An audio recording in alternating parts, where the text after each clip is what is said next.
letting they know I'm hustling from day to day just like they is. You know, I just make it look good, you know? Like, you don't know how many niggas are still listening to All Around Hustle. Like, I got homeboys that tell me, like, bro, Man, I swear ain't to no God. song ever came out of making harder than All Around Hustle. That shit has good quality still. Bro, no lie, man. It's on the hood, bro. I swear by Allah. Check this. I went to Pleasant Hill yesterday, day before yesterday. I pulled up on these niggas. These niggas started coming from everywhere, like, oh shit, right? Whatever. So these niggas, you know, they greet me and shit and happy to see me. How about a nigga told me, hey Mill, look at my eye.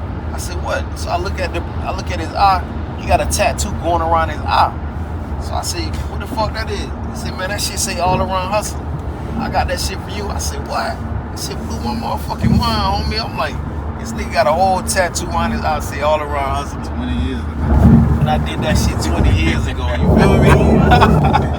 I did serve 20 motherfucking years. I've been pressured by the feds, by all kind of shit, nigga. I never took the stand on no motherfucker, but I could've came fresh home. You see what I'm saying? I ain't taking no stand on no nigga. I ain't writing no statement on no nigga. I ain't doing none of that shit. You know why? Because I've been living in the street my whole life, and I respect the code of the streets, you feel me?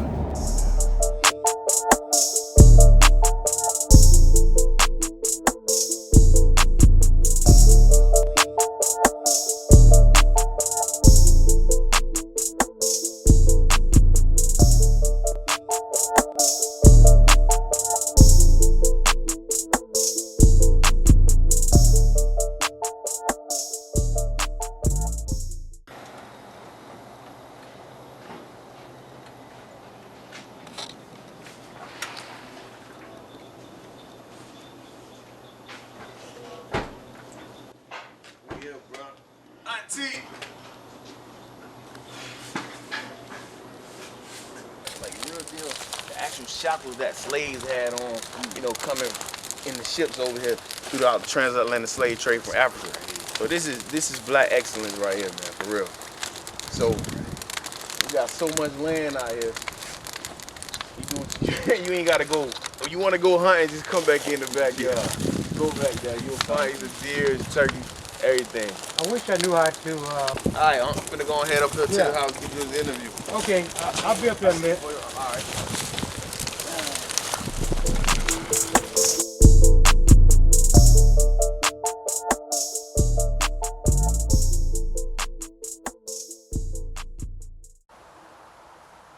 So I'm bringing to the couch today a street legend, and in some conversations, a urban myth. Soon to be best-selling author, very close friend of mine. Without further ado, Amir Butler, aka Gold Mouf.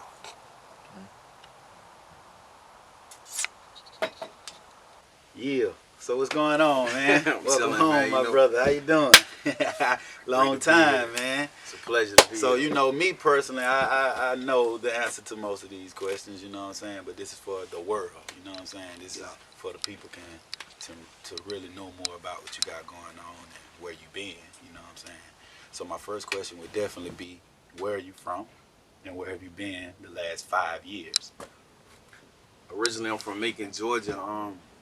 The last 5 years, I've been in the penitentiary. I just served 18 years to the door in the state of Florida, so it's been a long journey.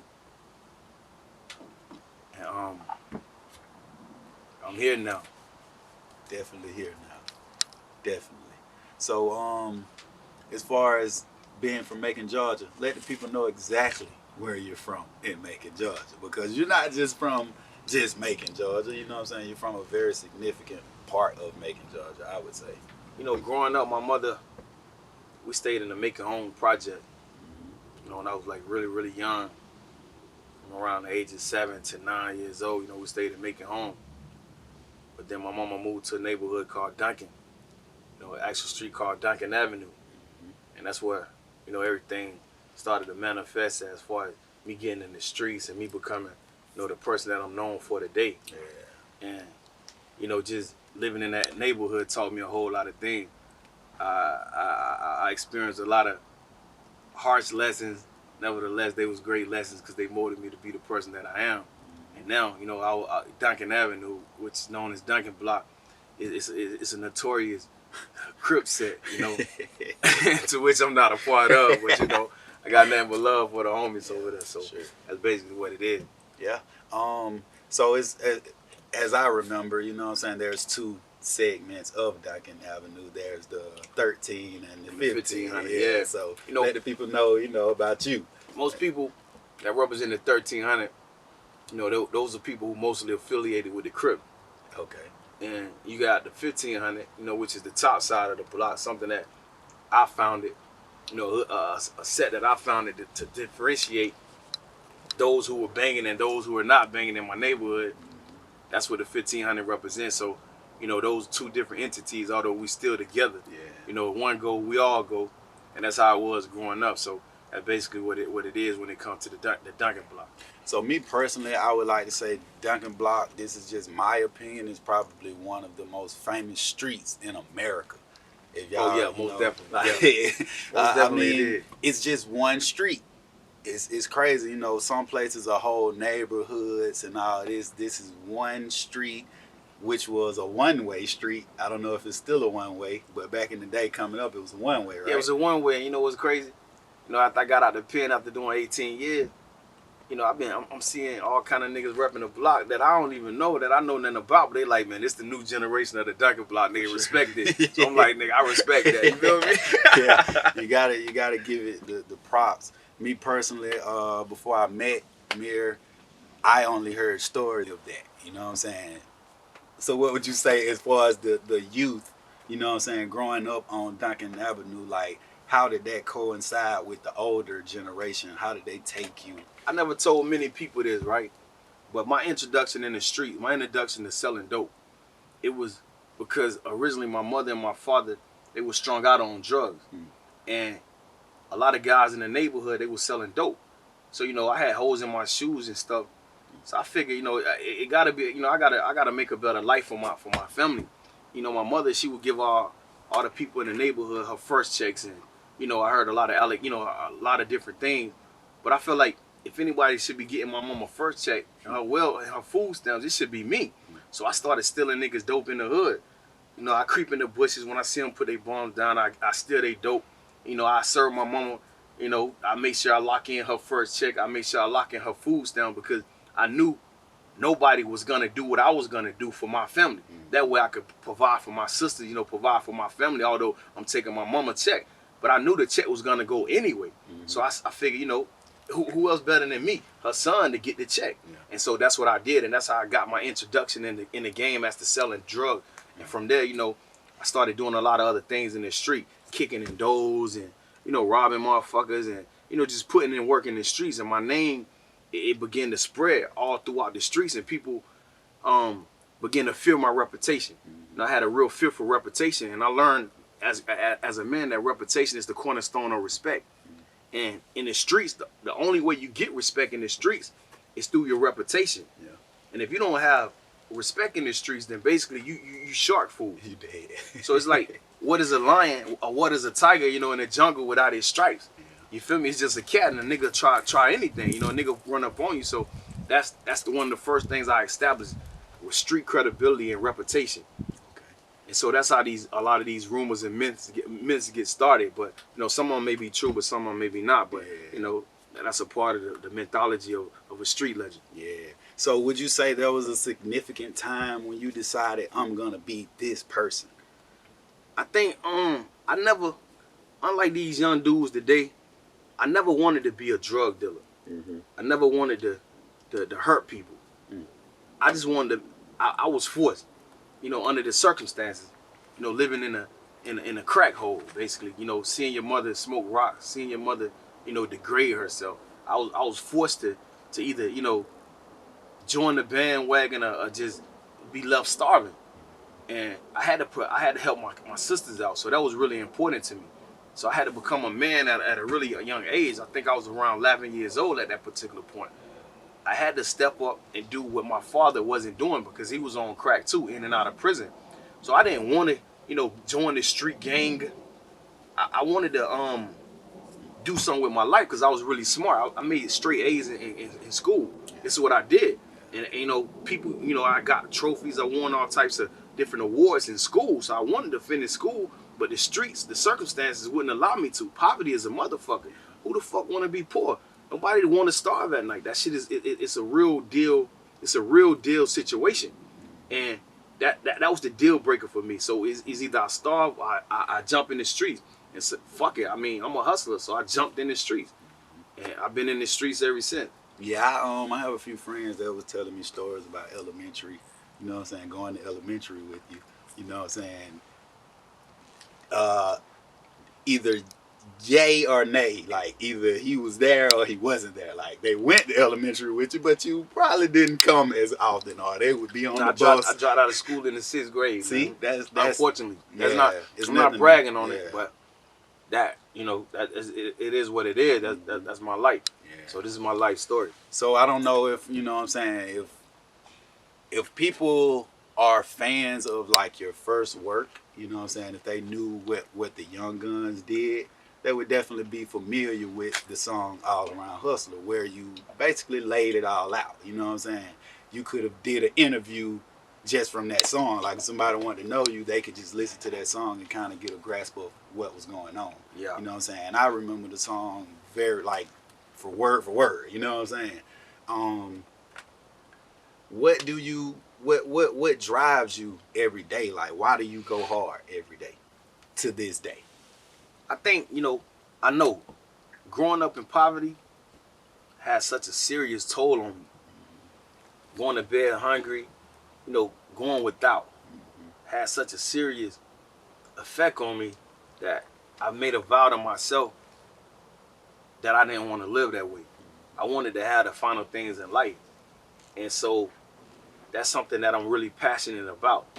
I try to teach people, I teach all the younger brothers and sisters around me that financial health, financial advancement is very important. And don't let nobody tell you nothing different. If anybody tell you money don't mean nothing to them and money don't mean nothing, then they telling you a motherfucking lie. You need to get the fuck from around them. Because money means a whole lot in this world. Because without it, you can hardly do any motherfucking thing. You feel me? So that's one of the things that has always driven me to succeed, to utilize my creative mind in order that I implement ideas to build an empire, to build a foundation, to build a community, to make life better for me, my loved ones, and those in our community.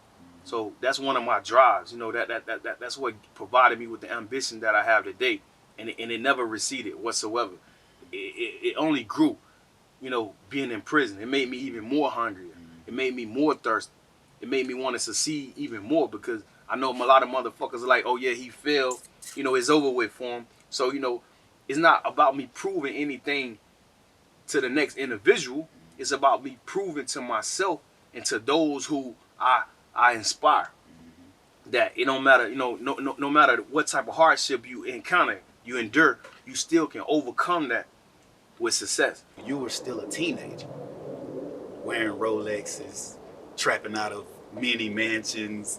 like I was telling a friend of mine, like I remember you having a fish tank in your house. You know what I'm saying? Like, and you were probably 18, 17. Like you had a house. You had, not only did you have a car, like some folks, they'll have a car, but they still stay with their mom.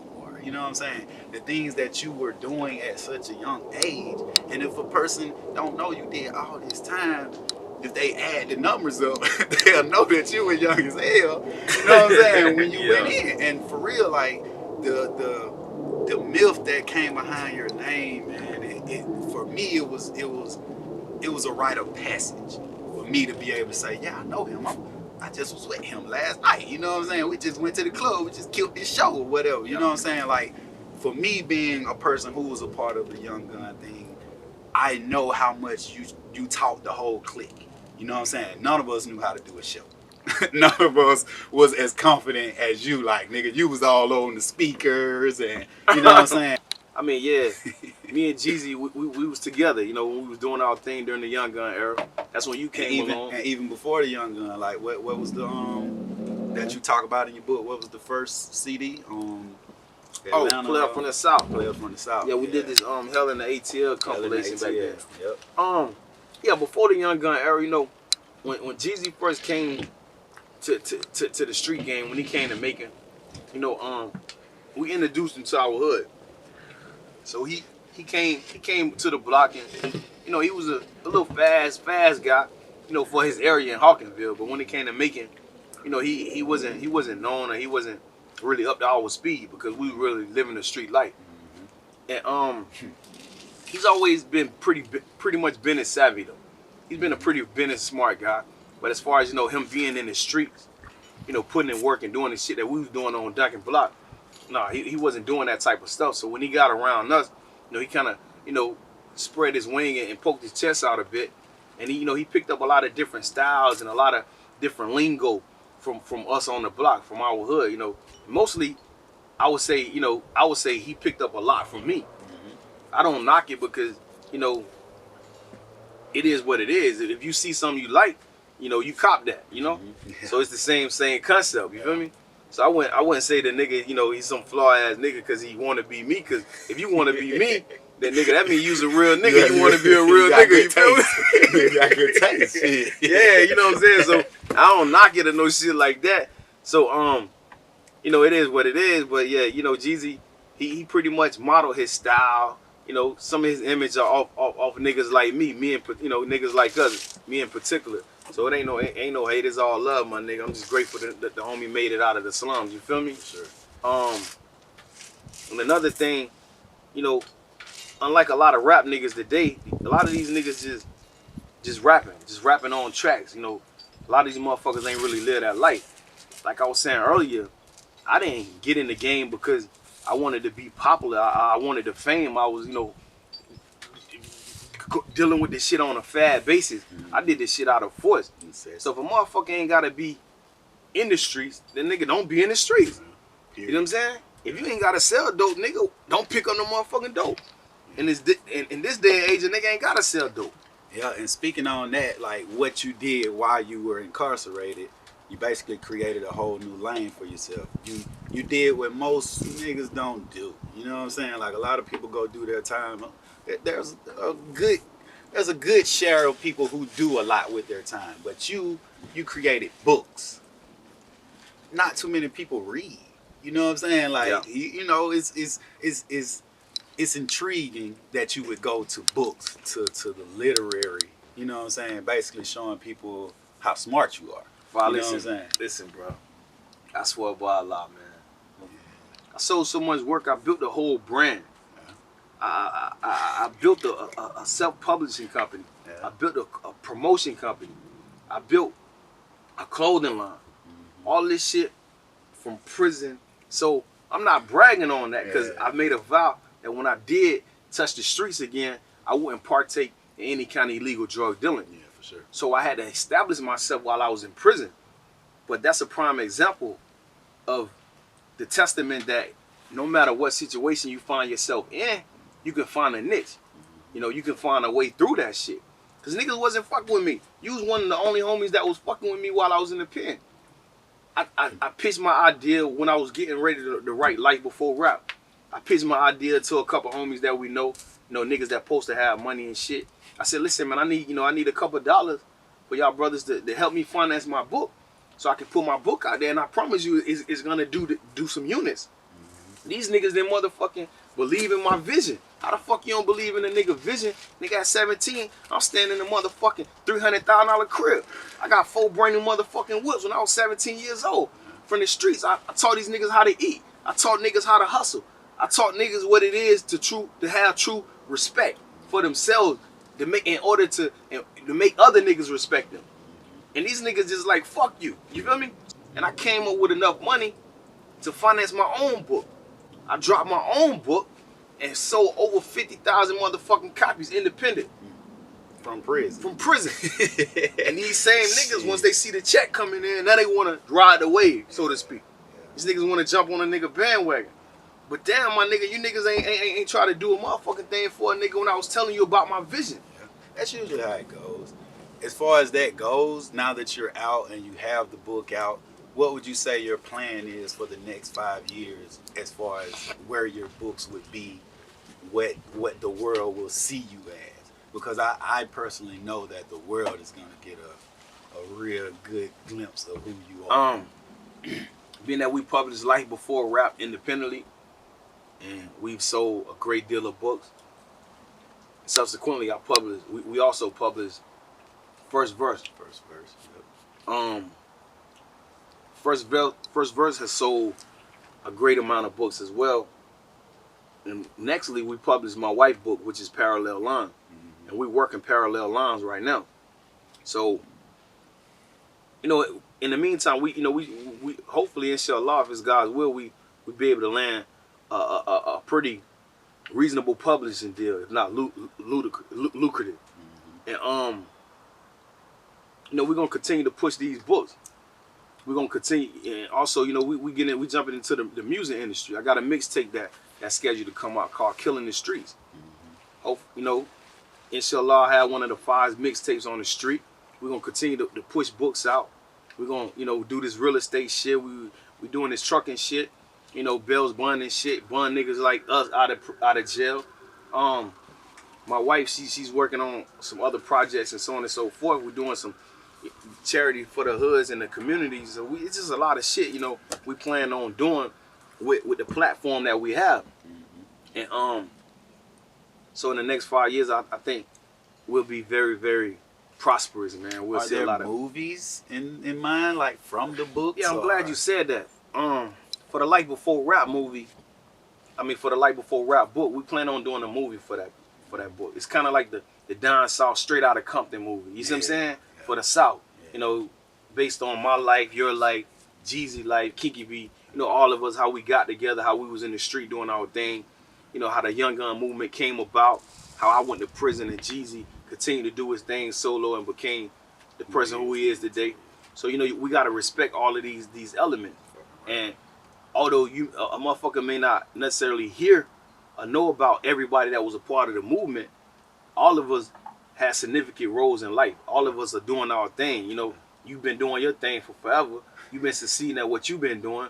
You know, other brothers that's in the underground world, they've been succeeding at things they've been doing.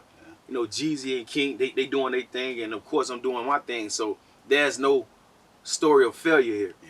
That's a story of different men going about different directions, still acquiring or obtaining success in different areas. So that's a beautiful thing. So, you know, it shows us that we had good guidance and structure, and we was all ambitious from the get go. You know. I think I was talking to your brother one time, and he was telling me he let someone read your book in New York, and they was like, "Oh my God, this shit has to be a movie. Like, if this isn't a movie, like, That's a because good you know, compliment. for real, like movies aren't what they used to be when we were growing up. You Yeah. know what I mean? And we need to bring that back. I really feel like your book could be one of the stepping stones to getting those type of things back. As far as social media goes, like you were gone for so long, like how do you plan on approaching things like outside of the way that you approached it, you know, when you were young, when you were a kid? Like it's not as hands-on as it was when you were doing it. You know what I'm saying? Like you had to really go do the shit. You couldn't be faking. You couldn't go bar a nigga Suburban and say this was yours. You feel me? Yeah. Like now Like, niggas can fake it till they Niggas fucking renting make it. shit. Yeah. Niggas renting motherfucking exotic cars, pulling up Exactly. in lambs in. Yeah, this is my Yeah, shit. Taking exactly. pictures, putting on social media. It's scamming and shit. Yeah, it's so fake nowadays. Everything's just over the top nowadays, you know? Back in the day, we was hands-on in the street. We was out there hands-on, passing out flyers, hanging up posters, and, you know, we... Speaking of that, I remember one time we went to Dublin. I'm pretty sure you remember this. We had the posters on the outside of I think we had like a Winnebago or something. It was some more crazy shit. Like, the people were going crazy. And the one thing about the big boys,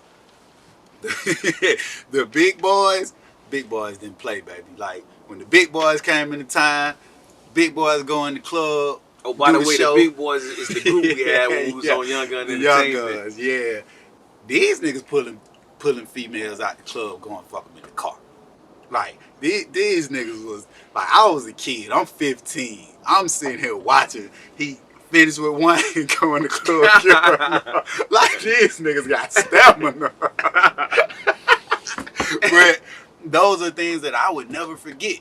And I mean, it was strictly underground. There was no YouTube, a million views on YouTube. There was no fucking we just put a song, a video on World Star. No, it was none of that. It was strictly you guys. And see, back in the day, you really had to grind. Mm-hmm. So if a motherfucker made it in the industry from way back when, before the social media era kicked in, then you know goddamn well that nigga had to be grinding or know somebody that knows somebody or something. Yeah. Because nowadays, you know, you can post some shit and get 1 million views and be a star overnight. Mm-hmm. But back then, you had to get in the streets with your promotional material. You had to pass out shit, meet and greet motherfuckers. You had to grind. Yeah. You had to staple and post posters up on buildings yourself. You had to actually hand a motherfucker a flyer. Nowadays, you can reach 1 million motherfucker just by posting a flyer. So it's a different day and age. Fucking right. And because of that, it's easier for cats to get in the game and be successful. Mm-hmm. So shortcuts. with me personally, I feel that I'm taking both routes. I'm doing the groundwork in the street. I'm building up the buzz in the streets with the manual shit, with the groundwork, and also I'm gonna attack the social media board. I'm gonna make sure that we attack that platform, you know, at an immeasurable degree, at an immeasurable level in order to, you know, acquire the success and generate the attention that we need from society. And that's important when you pushing your shit. You gotta have the marketing plan together. You gotta promote your shit to the utmost in order for people to gain awareness of whatever it is you're doing. Because as you know, you can have the hardest motherfucking song or the hardest piece of jewelry in the world, but if a motherfucking don't know nothing about it, then you know, only you know you got the hardest song. That ain't gonna turn into no motherfucking money. We want some money, you know. So as far as, you know, like with hip hop, people always say that it's a young man's game. I feel like it's important to reach out to the youth, and that's the reason why people like a lot of people in the game get washed up, because they get so stuck and stubborn in their ways that they ain't reaching out to the younger people. You got to reach out to the younger talent, the up and coming guys that's popping, that's getting all the views, that's getting the radio play. You got to reach out to these people and collaborate with these people to stay. You know, that's a part of being relevant. Look at Jay-Z. You know, he reached out to the futures. He reached out to you know, the rich homies, all these different people that's popping in the game.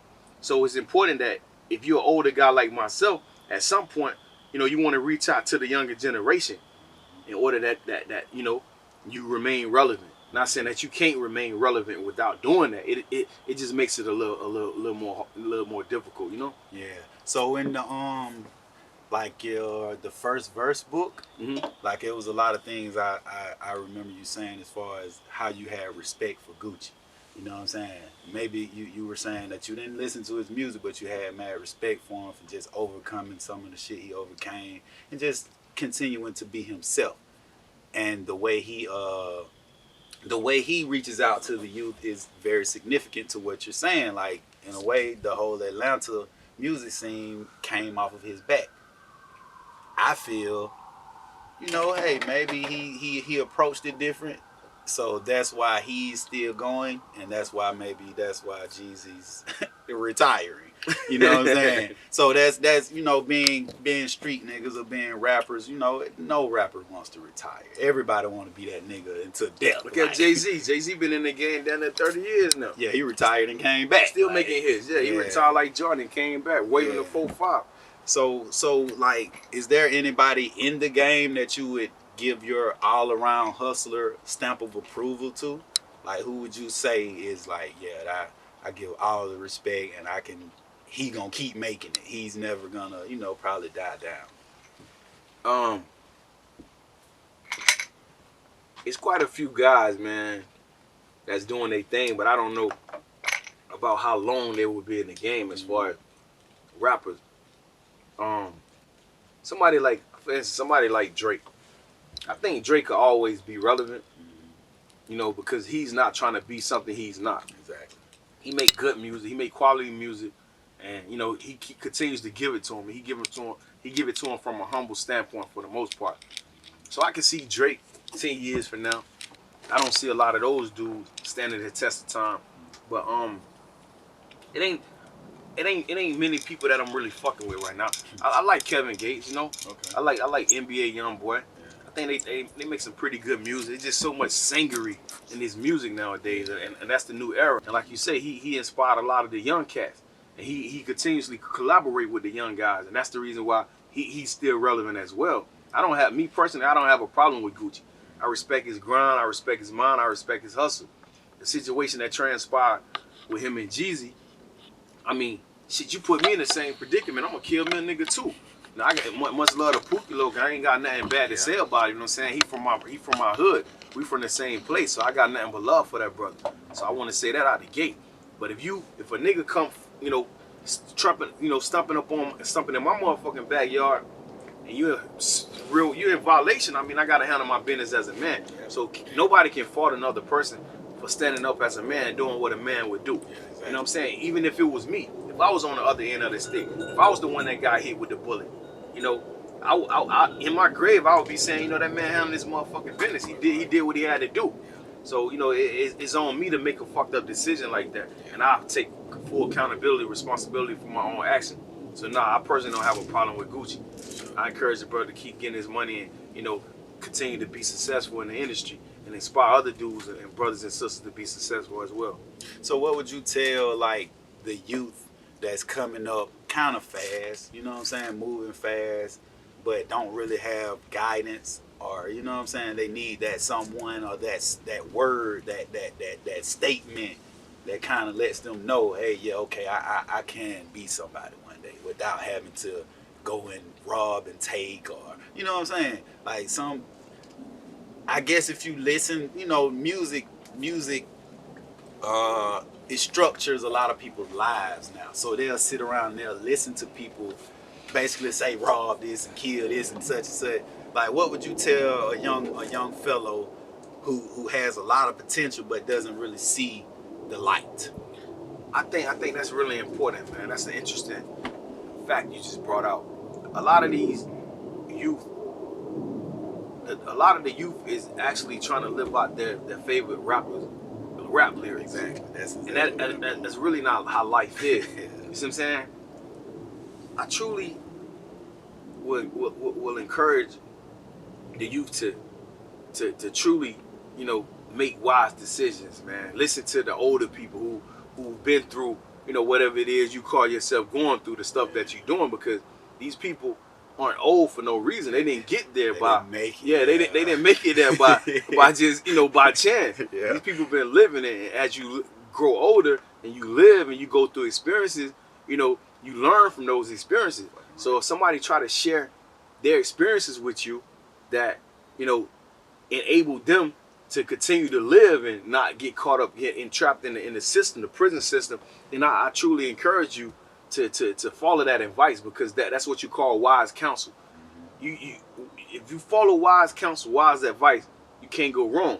So when your mother, your uncle, you know, your grandfather, your grandmother, although those people may be old and you feel like they ain't saucy, you feel like these motherfuckers ain't dripping, they don't know what they talking about. Trust and believe, these people know what the fuck they talking about, because they did the same shit that you are doing. They just did it in a different era. You see what I'm saying?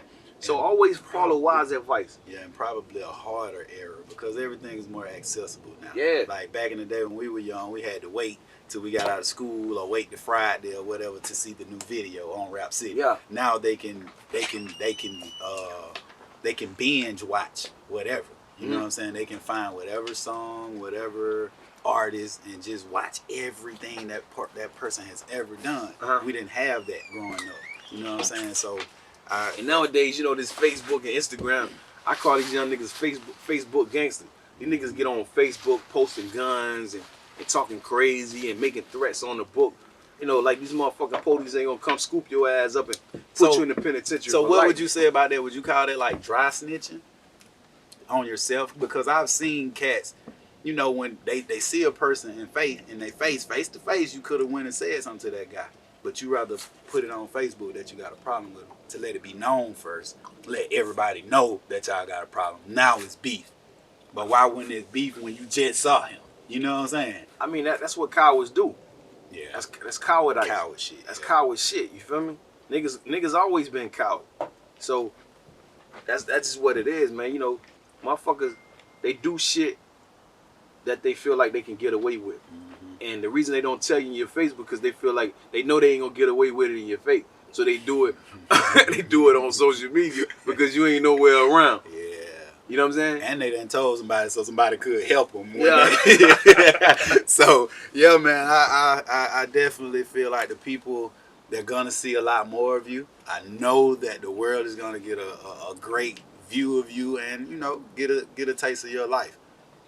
So let's I wish you all the success in the world, you know what I'm saying, as I always have. Make sure y'all cop Like Before Rap, first verse, parallel lines. Go to Amazon.com and be waiting for my new mixtape, Killing the Streets, man. It's the real Gold Mouf. You already know what it is, man. Duncan Block for life.